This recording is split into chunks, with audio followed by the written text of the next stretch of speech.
আমার প্রচন্ড আফসোস হয়, আজকের যুবকদের দিকে তাকালে লজ্জা লাগে, ভীষণ লজ্জা।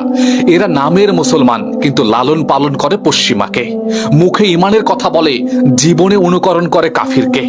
পোশাকে পশ্চিমা, উৎসবে পশ্চিমা, চিন্তায় পশ্চিমা, শুধু জন্মমাত্র মুসলমান, চেতনায় পুরোপুরি উপনিবেশিত হয়ে গেছে। যাদের ইতিহাসে ছিল বদর, উহুদ, তাদের হাতে আজ আতশবাজি হয়ে গেছে। যাদের পরিচয় ছিল উম্মাহ, মুসলমান, তারা আজ গর্ব করে বলে ট্রেন্ডকে ফলো করতে হবে, ভাইরাল হতে হবে। লজ্জা লাগে না? কারণ এরা নিজেরাই জানে না মুসলিম হওয়া মানে আলাদা হওয়া। এরা ভাবে পশ্চিমা হওয়া মানে আধুনিকতা, আর ইসলামিক পড়া নাকি একদম সেকেলে পিছিয়ে পড়া।